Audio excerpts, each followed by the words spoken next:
Welcome to the Intercut podcast channel, the weekly show going over the TV, movies, and entertainment that people can't cut away from. I am your co-host, Zachary Shevich, and joining me, covering himself in iodine to warn off the infected, it's Arturo Zurita. What is death but love persevere? I don't know. I'm mixing up franchises now, but excited to talk about all the good stuff from June. Yeah, I'm always down to take the trip to the Bone Temple with my buddies. Also joining us, she orders a beer and a Coke. It's Amanda the Jedi. How you doing, Amanda? I'm doing great. I would be doing better if we actually ever saw her drink those things in combination at any point during the entire movie, but happy to be here. Yeah, for a thing that I feel like film Twitter made a big deal of, and it was in all the trailers for Materialists, the beer and the Coke did not play a pretty significant role in Materialists. I saw her drinking a beer once, maybe twice, and it was not the beer and Coke scene. Mm-hmm. Yeah. I never saw her drinking Coke. The cigs took up the budget, you know. They were breaking down the tax in New York for those cigarettes. Yeah, are pretty they steep. really were. We're going to get more into Materialists later, but I am curious how you felt about the pour she received from Chris Evans, because that was not a full glass. Terrible. Disgusting. Hey, what was he supposed to be? I know for a fact he's bartending outside of his little community theater. Yeah, and not the best caterer for sure. Although, you know, Amanda and I just got back from Europe, or maybe not just got back, but since recently. We last recorded one of these monthly must-watches. And in Europe, I noticed a lot of the glasses have like a marking where it hits 500 milliliters or a liter, and they will fill it up right to that marking instead of the full. Yeah. In Europe, I think they teach them young to play tapper. So, like, you can pour a good, a good pint by 7. But also Materials not set in Europe, so I'm very suspect about that pour. Terrible. I know, right? Terrible. That's why I always expected the Coke to get mixed into the beer.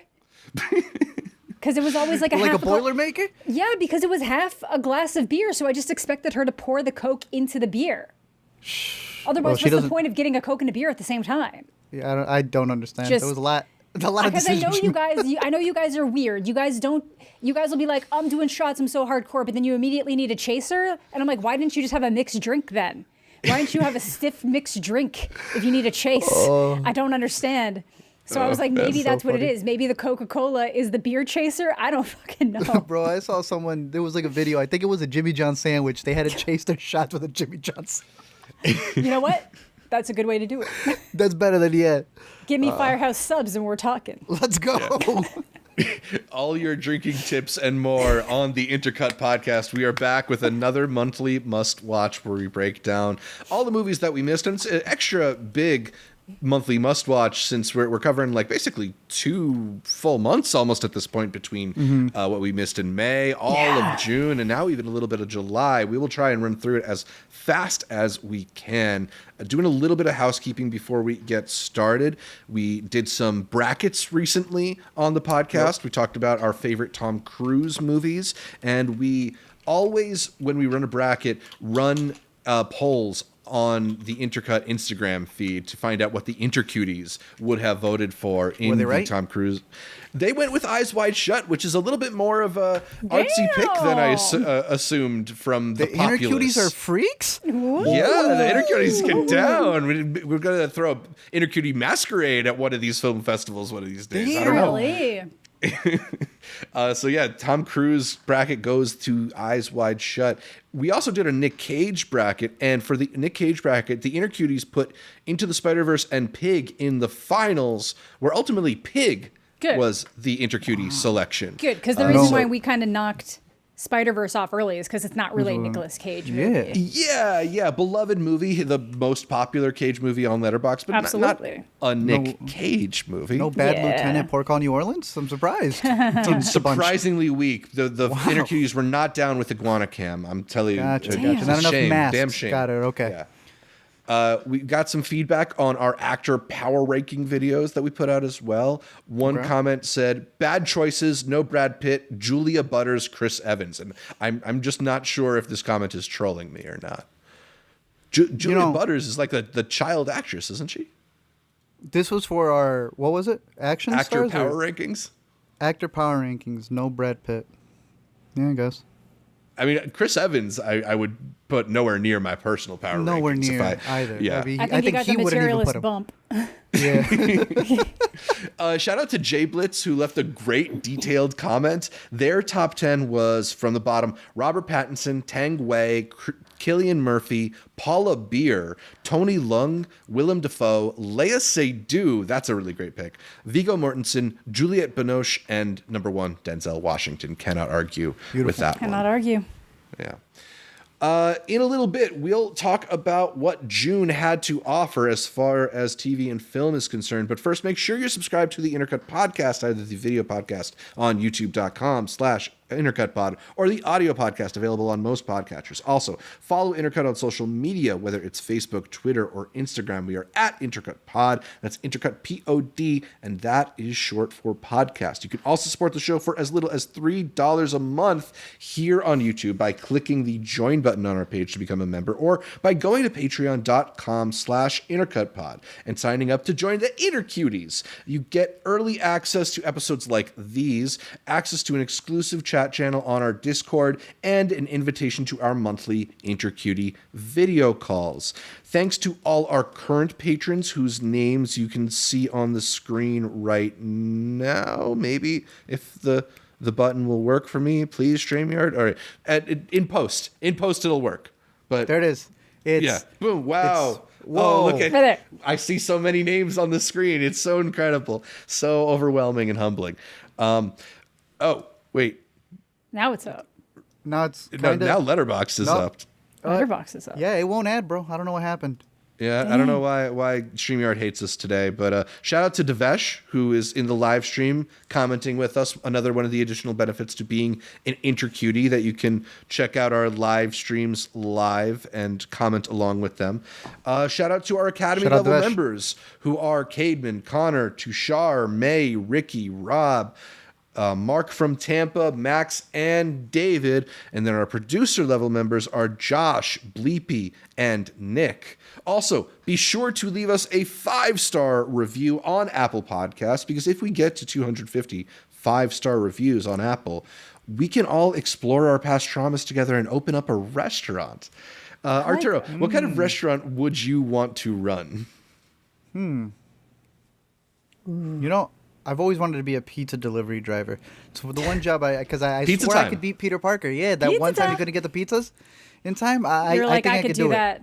And no one will steal this guy's pizza. That's for sure. I think a pizza shop would be fire. Amanda, have you ever had restaurateur dreams? No, God, no.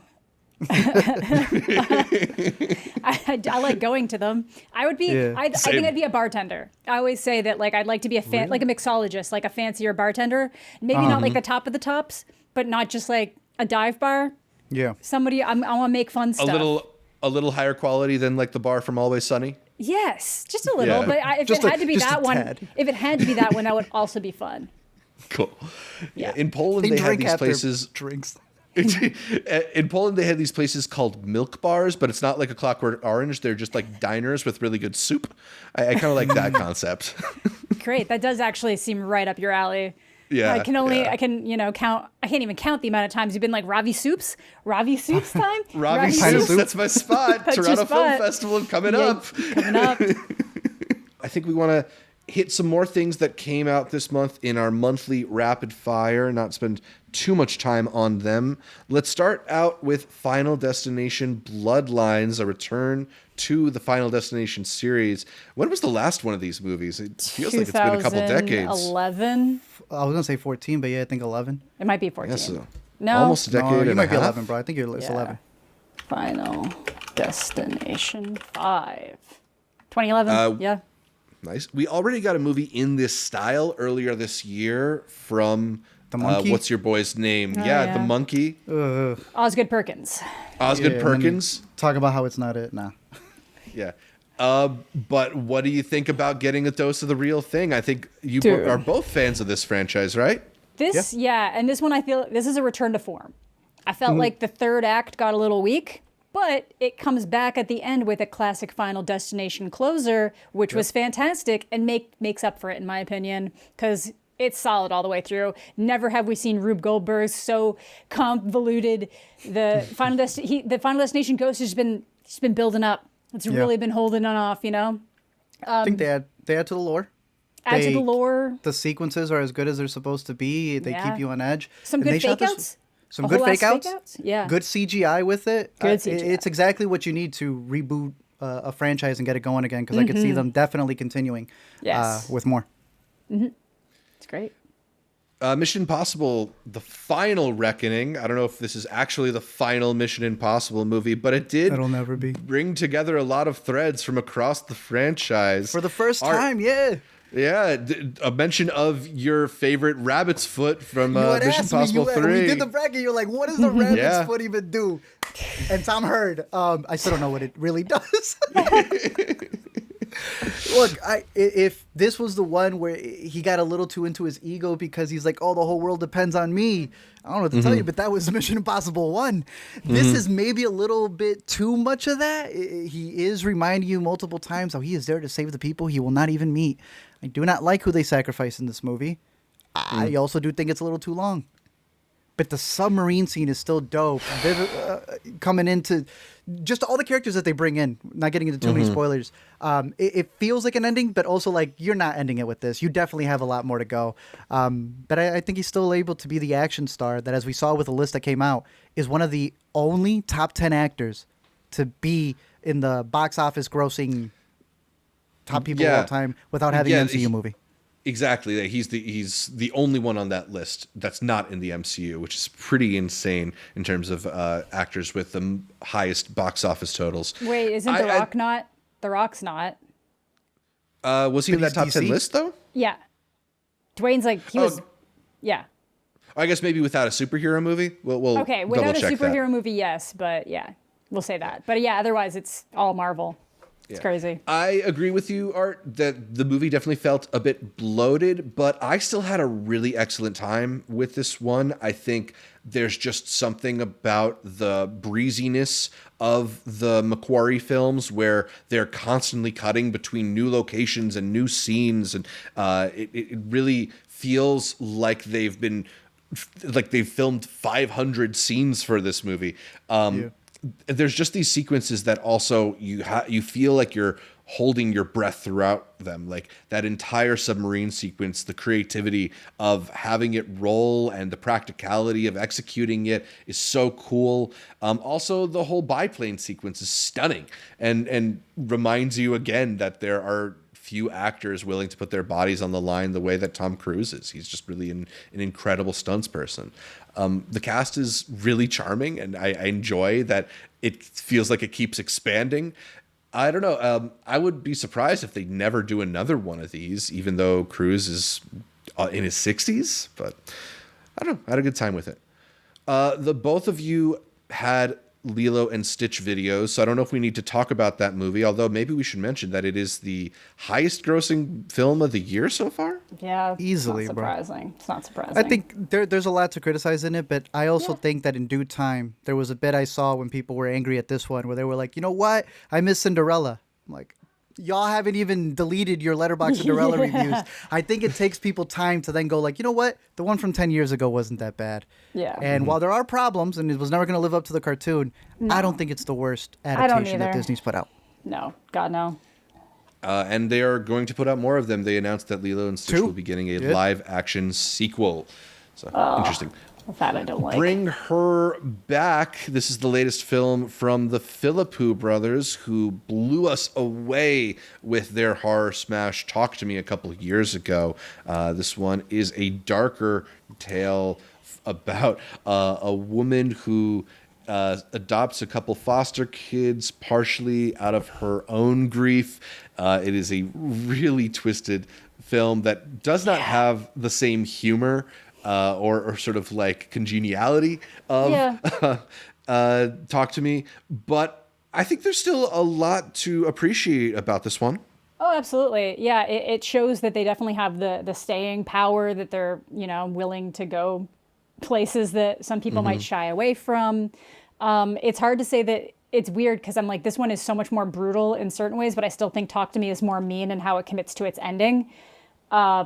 But it's a hard watch, but it's I like to mention it at the end of Lilo and Stitch. I was like, you know what? This movie was right. Lilo and Stitch, you can never let her get anywhere near the foster system. You guys are right. You gotta keep her away. This is the 1.5. This is the 1.5. You can't do it. But yeah, no, they for how like jovial and silly they are as people, they come up with the most fucked up movies. And again, there's also an entire online ARG built around this that ties in some of their early ARG work with YouTube, which is fantastic and really cool. Art, what'd you take away from Bring Her Back? Not as good as Talk to Me, but Not it as showcases how some of the best actors, like we do comedians turning into dramatic, Yeah. having the Sally Hawkins? Sally sweetest Hawkins. actress out there. Going Yeah. from Paddington to this? Gaslighting, like Unbelievable, actual bro. gaslighting. Oh, she took that. Yeah. And Like they now have a people scene can in know there. what gaslighting is, you know? Yeah. Right. The scene in there with the arm, definitely a standout of the year. Yeah. Very disturbing movie for sure. I think Yes. it's just so much bleaker in some ways. And yeah, Talk to Me has a really bleak ending, but like this is just constant dourness that I didn't enjoy it quite as much, even if I still think they're very talented filmmakers and Yes. really affecting.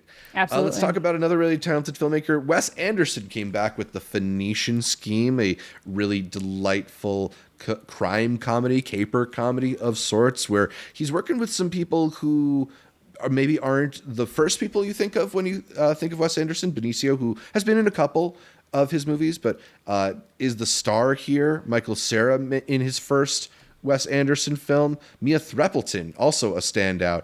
Kate Winslet's daughter is a big role here. I think, Amanda, did you have this on your top 10 of the year? I know I did. Yes, I did. Yeah. While it did not hit the heights of Asteroid City for me, it's still a Wes Anderson movie, kind of taking a different direction with familiar beats. Michael Cera, it feels like it's been just waiting for him to be in one of the movies, so it was great. It's one I'm really excited to revisit because I was a little bit jet lagged when I saw this. But yeah, it's just, it's Wes Anderson, it's Benicio del Toro. It's just cool. It's just cool. Yeah, don't take Wes Anderson for granted. Exactly. Art, you're the only one of us that saw the How to Train Your Dragon live action remake. As for Phoenician Scheme really quick, some people didn't like it. I felt perfectly safe. How to Train Your Dragon. Just, to me, it was funny seeing Lilo and Stitch and this come out because they were very similar, in my opinion, in terms of they're both 3-star adaptations that are not going to be as good as the original. But because there was no foster care system, this one takes the this one got a nod. little bit more. Yeah. Gets Good the edge. IMAX, and it really is beat for beat. So I'm curious to see what they're going to do with 2. But my only suggestion would be is while you got to change the kids, they did not swap Gerard, and that was perfect. You got to keep the mom for the upcoming one. That's all I'm going to say for that one. But not bad. Yeah. Kate Blanchett, yeah. Yeah. On top of that, Elio, I just really dug this movie. I'm not saying that it is Pixar's best or a return to form, but I found it funny, heartwarming. Nice. Elio was lovable. I did not know he was Hispanic, but my man opens up and he's got mazapanes all over the place, peloncillos and stuff. And there was a couple little Easter eggs in there that I thought were cute. I thought the story was fine for what it was. I enjoyed it.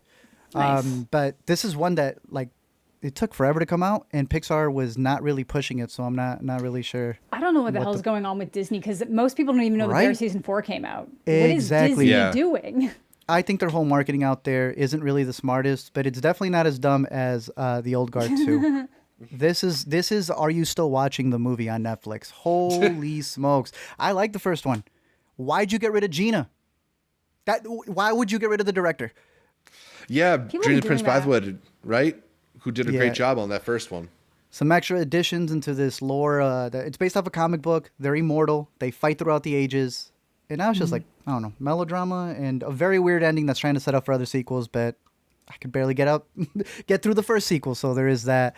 But we did make it out to go see Megan 2.0 as a sequel that Amanda's got a whole video on. I do. But I think we both agree it's not as good as the first one. It's not as good as the first one. Maybe the writing team being different. I just think again, it's the issue with studios seeing things do well online and not understanding why it did well and trying to steer too hard into it too quickly. It's like, yeah, she was serving cunt. You don't have to then make that her entire personality. There's no horror element in this one at all, which is a real bummer. Right. And then it just kept trying to call back to things like her dancing and singing that did really well in the first one without like necessarily understanding why they worked in the first one. Like the dancing scene is because it's like a snake. She's like about to murder this guy in brutal fashion and starts doing this weird dance. It's like quirky, funny, and then also terrifying if you were there. This is just like, ooh, there's music playing. I can't stop myself from dancing. And it's just, you don't understand why it worked. And like, yeah. It just screams of studio interference, even though it's just Blumhouse being Blumhouse. Yeah, I mean, it does feel a little bit like hubristic in the fact that they, changed the genre of the movie. It's like Terminator 2 parody. Yeah. Right. Like, I get that kind of makes sense, but, this is a movie that people showed up to because they wanted a horror movie. It was a PG-13 horror movie. Exactly. Yeah. It's not a horror movie anymore. And also just the hubris of putting it out in the summer opposite. What movie did it come out opposite against? Wasn't it? Was it 28 Days Later? Yeah, no, it was 28 Days Later was the week before. And then this came out. This would have been, I think this was the only thing that came out that week. I think there might have been F1. Oh, F1. F1, right. Right. So to come out against that as well, when the first one did so well in, was it January or February? It was January. Yeah. Right? Like it was a January. I remember. Feels like a January strange 6th. studio decision. Yeah. It was like your post-insurrection. Cut that, actually. I don't want to be inadmissible from the United States. That'll be a patron exclusive. Yes. But yeah, no, it was just weird. It's like I'm not opposed to the direction they thought they had to go, but it did just like, it's fun in the moment when you're in a theater and everybody's kind of giggling and laughing, and then you get home and you're just kind of like, Yeah. Yeah. that's why it's not doing very well. And then the last movie we wanted to catch up with is Jurassic World Rebirth. Amanda, I know this franchise means a lot to you, and you didn't hate this one. It does. I didn't. I know that everybody's being so hard on it, but like the last two were so fucking god awful that this one at least delivered the fun action pieces, some of the like great scenes, like genuinely terrifying scenes. Like that intro, the intro to this movie is horrifying. You could easily make that interchangeable with an Alien movie, and people would be satisfied with that. I just thought it was like, I thought it was really good. I don't think it's great. The story, paper thin. They don't know what they're doing there anymore. I genuinely just think that everything that needs to be said in terms of the premise of this franchise has kind of been said, unless someone comes up with something like really wacky to do with it, which they tried, and then that doesn't work either, because I'm like, no one wants human cloning, no one wants genetically modified locusts. Give us more dinosaurs. So that's what they did. They gave us more dinosaurs. They gave us Scarlett Johansson. They basically, so it's a reset, not a reboot. And I'm cool with it. I had fun, and I would gladly go to the theater to watch it again because it was that fun of an experience to watch it. So I get that some people are being super down on it. I can't hate this. I had fun. I'd watch it again. What's the difference between a reset and a reboot? I'm calling this a reset because it's not changing. It is maintaining all of the history of every other movie, but it's starting with new characters. So we just abandoned everybody from the last three, but it's still following all the lore that already exists. Isn't that a reboot? There hasn't been enough time to reboot. I honestly But that would be a remake. What? Oh yeah, reboot. No, I don't know. Reboot. Okay, so here's my thing. Jurassic World would have been a reboot because it had been so long since Jurassic Park 3. That has not been long enough from Dominion for this to be considered a reboot, in my opinion, because it never stopped. We've never stopped making Jurassic World movies. They've always come out in the same kind of like Dominion came out quite a while after Fallen Kingdom, didn't it? Yeah. Pandemic time. That's why it was a terrible script, because they decided too many people died in the pandemic. Let's change it. Fuck. All right, I'm gonna head out because I got traffic. My last bit right here. I like Gareth Edwards, visual director, one of the best that we've got. But man, did he make this an homage to Steven Spielberg, and he went on the record saying that. There are really great set pieces in here. Yeah. And I get it. It's someone else's baby. It's the guy who got you into it. Yeah. But that's just like David other Cope. Movies. You kind of have to blame David Cope for that too. So he wrote it's just the difference between wanting to homage a filmmaker within one of his biggest franchises and being too timid to make something else with it. And for a title like Rebirth, I wanted them to do something extra. This could have been called Jurassic Island. And I think that would have worked out. Yeah, I agree. And I don't know. I want them to do something more with it. Because I don't know where they'll take it. It's a greatest hits of like the first three, basically. Yeah. I like the Even characters. I like the actors who play them. I don't like the scenarios that they're in a lot of the times. Yeah, It feels that's very exactly cookie it, cutter. It feels like Yeah. they're like, Oh, yeah. He wanted to make it like a throwback type of movie, but I'm like, you Yeah. can't make the throwback type of movie with current actors, 4K. Yeah. It feels a little stilted at times. I don't think it's No, the for worst of the sure. bunch. I agree It's with certainly you. It is not. better than the last ones that we got, but other than that, I'm down if Scarlett Johansson continues to go fight dinosaurs. I just want a little bit more of a script in the background. Absolutely. That's exactly where I am. I just had enough fun because the last two were terrible. I'm gonna head out. I got 30 minutes. See ya. All right. Traffic. Good Great. luck. I'll see you All right. guys over there. See ya. Enjoy Superman. And that's basically all the movies that we wanted to talk about in the May, June, beginning of July rapid fire. We'll be back with more rapid fire in July.